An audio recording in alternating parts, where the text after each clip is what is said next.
હવામાન વિભાગે કરેલી આગાહીના પગલે દાંતા એપીએમસીમાં સન્નાટો જોવા મળી રહ્યો છે। હવામાન વિભાગે કમોસમી વરસાદની આગાહી કરતા માર્કેટ યાર્ડ દ્વારા ખેડૂતોને માલ ઘરમાં રાખવા સૂચનો અપાયા હતા। જો કે વરસાદ અને વાવાઝોડાના પગલે માર્કેટ યાર્ડમાં અનાજને નુકસાન થાય તે માટે સાવચેતીરૂપ પગલાં લેવાયા હતા, જેથી દાંતામાં માર્કેટ યાર્ડમાં કોઈ જ નુકસાની થયાનું સામે નથી આવ્યું તથા ખેડૂતોના માલ બગડ્યો હોય તેવા કોઈ સમાચાર નથી મળ્યા। માર્કેટ યાર્ડમાં ખુલ્લામાં અનાજ ન રાખવા તાકીદ કરાયેલી હતી, જેથી ખેડૂતો સહિત વેપારીઓનો માલ બચી ગયો છે। વરસાદ પડે એમાં કમોસમી વરસાદ પડે એમાં કોઈ ગંજમાં નુકસાની થયેલ નથી અને સરકારના પરિપત્ર પ્રમાણે વેપારીઓને પણ સૂચના કરેલી અને ખેડૂતોને પણ ના પાડેલી કે માલ આપવો નહીં અને જે માલ બહાર પડ્યો તે અંદર મૂકેલો છે અને કોઈ નુકસાન થયેલ નથી માલને। આગાહી પ્રમાણે છેલ્લા 3 દિવસથી વલસાડ જિલ્લાના વાતાવરણમાં પણ પલટો જોવા મળ્યો છે। ગઈકાલે કપરાડા અને ધરમપુર તાલુકાના પહાડી વિસ્તારમાં કરા સાથે વરસાદ વરસતા વલસાડ જિલ્લાના ખેડૂતોના જીવ અદ્ધર થયા હતા, કેમ કે અત્યારે કેરીનો પાક તૈયાર થઈ રહ્યો છે અને એવા સમય જ બદલાયેલા વાતાવરણના કારણે કેરીના પાકને નુકસાનની ભીતિ સેવાઈ રહી છે। બીજી તરફ વલસાડમાં પણ કમોસમી વરસાદની આગાહી હોવાથી જિલ્લામાં વાદળછાયું વાતાવરણ છવાયેલું છે। આથી વલસાડ જિલ્લાના કેરી પકવતા ખેડૂતોના જીવ અદ્ધર થયા। જો વરસાદ વરસે તો કેરીના પાકમાં જીવાત અને રોગચાળો લાગવાની પણ શક્યતા છે।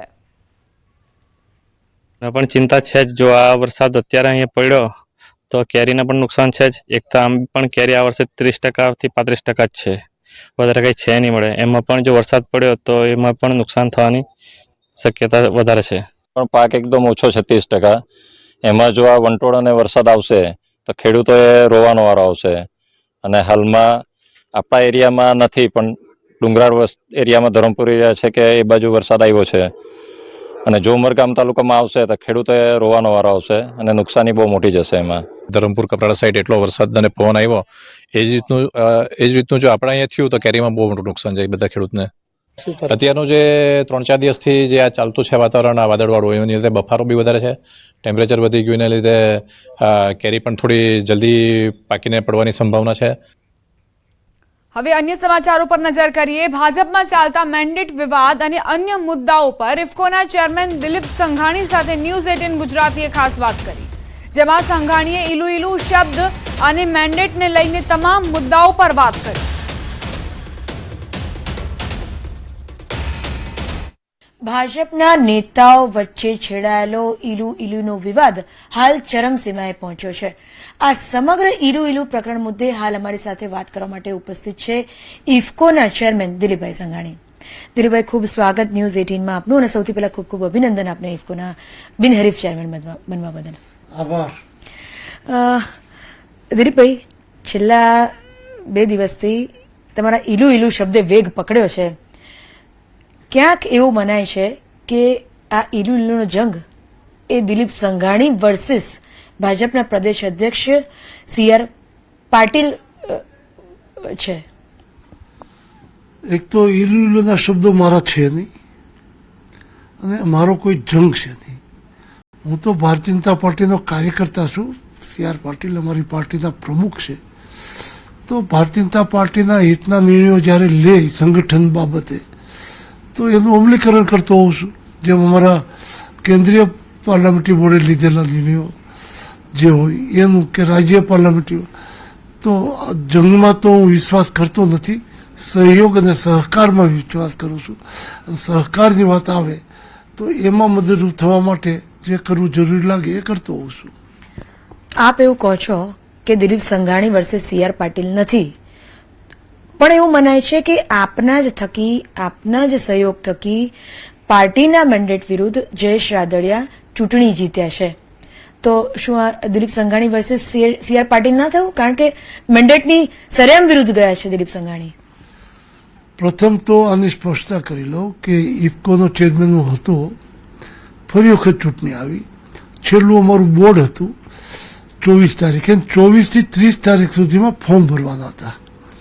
બોર્ડ પૂરું થયું તો બોર્ડમાં બધા જ સભ્યોએ કીધું કે આજથી ફોર્મ ભરવાનું શરૂ થાય છે, તો ફરી વખત અત્યારે જતા રહીએ 30 તારીખ સુધી પાછું ફોર્મ ભરવા આવું દિલ્હી, તો આજે બધા ફોર્મ ભરી દઈએ અને ચેરમેન તરીકે ઓનર આપીને બધાએ કીધું પહેલું ફોર્મ તમે ભરો, તમારી પછી અમે બધા ફોર્મ ભરીએ। પેલું ફોર્મ મેં ભર્યું, બાકીના સભ્યોએ બધાએ ફોર્મ ભર્યું. એ દિવસ સુધી કે પૂર્વ કોઈ સમયે પાર્ટી તરફથી કોઈ જાતનો મેન્ડેટ કે સૂચના કે સંકલન કરીને ફોર્મ ભરવું આવી કોઈ વાત અમારા સુધી આવી નહોતી. એટલે જયેશભાઈ અને મેં ફોર્મ ભર્યા. તો ત્યારે ફોર્મ ભર્યા હોય ત્યારે કોઈ સૂચના ન હોય તો મેન્ડેટનો ભંગ કેવી રીતે ગણવો જ્યારે ફોર્મ ભરાણું ત્યારે. ત્યાર પછી ચૂંટણી પૂરી થઈ પરિણામ આવ્યું ક્યાં સુધી મને પાર્ટી તરફથી, ભારતીય જનતા પાર્ટી તરફથી ન તો CR સાહેબે કીધું છે, ન કોઈ સંગઠનના મહામંત્રીએ કીધું છે કે આ ફલાણા ભાઈને મદદ કરવાની છે, એવું મને કોઈએ કીધું નથી. તો ભંગનો સવાલ તો કોઈ આવતો જ નથી. ત્યારે જયેશભાઈ અમારી સાથે ડિરેક્ટર હતા. બોર્ડમાં બધાએ કીધું કે આ બોર્ડ ચાલુ રહી તો આપણે અરસપરસ મદદ કરીને જે કંઈ મદદ કરવી. તો જયેશભાઈ ઉમેદવાર તરીકે નવા આવ્યા, તે પહેલાં પણ ડિરેક્ટર હતા ને સ્વાભાવિક ક્રમમાં કે ત્યારે ફોર્મ ભર્યું ત્યારે જ મેં કીધું ચાલો મારી જરૂર પડશે તો મદદ કરીશું, બાકી તો બિનહરીફ થઈ જવાના છીએ. બિનહરીફ ન થયું, પછી ચૂંટણી થઈ તો અમારી જોડે કામ કરતા, યોગ્ય કામ કરતા હતા તો સ્વાભાવિક મેં એને મદદ કરી છે. બિપિન ગોતાએ એવો આક્ષેપ કર્યો છે કે દિલીપ સંઘાણીએ અત્યારે જે શક્તિ પ્રદર્શન કર્યું આના કરતાં અમરેલીની ચૂંટણી જીત્યા હોત તો સારું હોત, તમને વધારે ખુશી થાત. બે વાત કરી દો, આમાં બે ભાગ પડશે. એક તો મેં કોઈ શક્તિ પ્રદર્શન કર્યું નથી. હું ચેરમેન તરીકે ચૂંટાઈને આવ્યો તો રાજકોટ પણ જે 35 કિલોમીટર એરપોર્ટ છે ત્યાં ખૂબ મોટા પ્રમાણમાં ભારતીય જનતા પાર્ટીના કાર્યકર્તાઓ, સહકારી આગેવાનો, ધારાસભ્ય અને પ્રેસ મીડિયા હાજર હતું. જે મારું બોલાવેલું નહોતું, કાર્યકર્તાઓ ત્યાં હશે પણ મને ખબર નહોતી. અને ત્યારે અમરેલી ગયો ત્યારે ભારતીય જનતા પાર્ટી તરફથી ભારતીય જનતા પાર્ટીના કાર્યાલય ઉપર મંડપ નાખીને આગલા દિવસે હું તો દિલ્હી હતો, ભારતીય જનતા પાર્ટીએ તૈયારી કરી મને અભિનંદન આપવા માટે ચેરમેન તરીકે આવ્યો. એટલે તો મારે ત્યાં કોને શક્તિ પ્રદર્શન કરવાનું હોય, કારણ કે એ તો ભારતીય જનતા પાર્ટીનો કાર્યક્રમ હતો, એમાં હું હાજર રહ્યો છું. બીજો કાર્યક્રમ હતો સાંજનો લોક અભિવાદનનો, જે મારા જન્મદિવસ નિમિત્તે હતો. 1 વર્ષ પહેલાં ભાવેશભાઈ રાદડિયાએ લીલિયામાં આજથી પણ ખૂબ મોટો કાર્યક્રમ મારા જન્મદિવસનો કરેલો.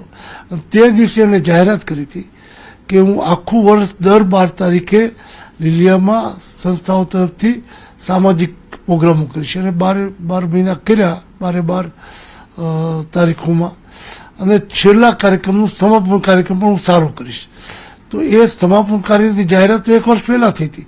એની સાથે ડૉક્ટર કાનાબર જોડાણા અને નાગરિક અભિવાદન સમિતિ બનાવી. એમાં પણ મેં કોઈને આમંત્રણ આપ્યું નથી. માત્ર નાગરિક સમિતિ અભિવાદનમાં મારે હાજર રહેવું એવું મને કહેવામાં આવ્યું હતું. ચિંતા કરે છે બિપિનભાઈ, આપની ચિંતા કરે છે દિલીપભાઈ, પરંતુ આપ બિપિનભાઈની ચિંતા નથી કરી રહ્યા. કેમ જયેશ રાદડિયાની મદદ કરી બિપિન ગોતાને બદલે? બિપિનભાઈ મદદ માગી જ નથી. ફોર્મ ભરતા પહેલાં નથી કીધું, ફોર્મ ભર્યા પછી નથી કીધું. જ્યારે જયેશભાઈ ફોર્મ ભરતા પહેલાં પણ કીધું કે હું ભરું ખરો બધા બોર્ડ કેસ મને મદદમાં, બિનહરીફ થઈ જવાનો, આમ છતાં જરૂર પડે તો મદદરૂપ, કારણ કે ભૂતકાળમાં ક્યારેય હરીફાઈ થતી જ નહીં. ત્યારે બિપિનભાઈ તો 3 દિવસ પછી ફોર્મ ભર્યું. તો ફોર્મ ભરતા પહેલાં ચર્ચા નથી કરી, ભર્યા પછી ચર્ચા નથી કરી. નથી સંગઠનમાંથી મને કોઈ કીધું, તો પછી મદદ કેવી રીતે કરવાની?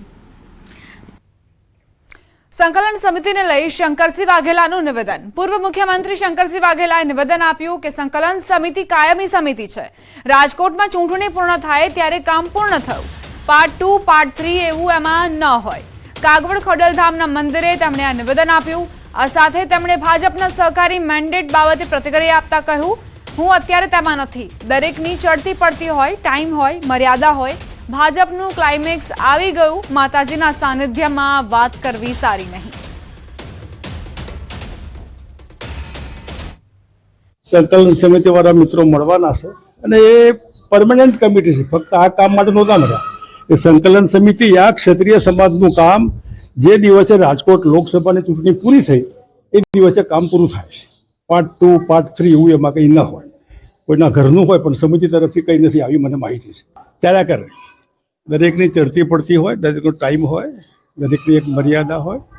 એ બીજેપીના લગભગ ક્લાઇમેક્સ આવી ગયું એટલે હવે એ માતાજીના સાનિધ્યમાં વાત કરવી સારી નહીં. મહત્વપૂર્ણ સમાચાર પ્રાપ્ત થઈ રહ્યા છે. સુરતના રહેવાસી 8 લોકો નર્મદા નદીમાં ડૂબ્યા, જેમાં એક વ્યક્તિને બહાર કાઢી લેવાયો છે, જ્યારે 7 લોકોની શોધખોળ થઈ રહી છે. એનડીઆરએફ અને ફાયર બ્રિગેડની ટીમ લાપતા લોકોની શોધખોળ કરી રહી છે. સુરતથી આવેલા પ્રવાસીઓ નદીમાં નહાવા માટે ગયા હતા, જ્યાં આ ઘટના બની. મૂળ અમરેલી જિલ્લાના વતની અને હાલ સુરતમાં રહેતા આ પ્રવાસીઓ પોઈચા આવ્યા હતા. ડૂબી ગયેલા લોકોમાં 3 બાળકો 15 થી 17 વર્ષના છે. તમામ લોકો સુરતના સણિયા હેમાદ ગામના કૃષ્ણા પાર્ક સોસાયટીના રહીશો છે. 5 કલાકથી વધુ સમય બાદ પણ તમામની ભાડ નથી મળી. રાજપીપળા પાલિકાની ફાયરની ટીમ અને એનડીઆરએફની ટીમ શોધખોળ કરી રહી છે.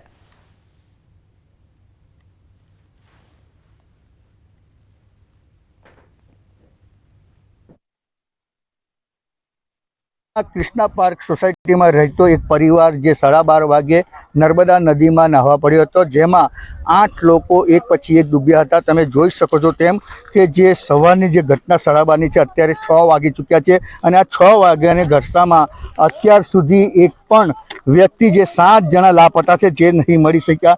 એનડીઆરએફની ટીમ જે કામે લાગેલી છે. ખાસ વાત કરીએ તો વડોદરાની જે ફાયર ટીમ છે જે કામે લાગી છે. રાજપીપળા નગરપાલિકાની ફાયર સેફ્ટીની ટીમો પણ કામે લાગી છે.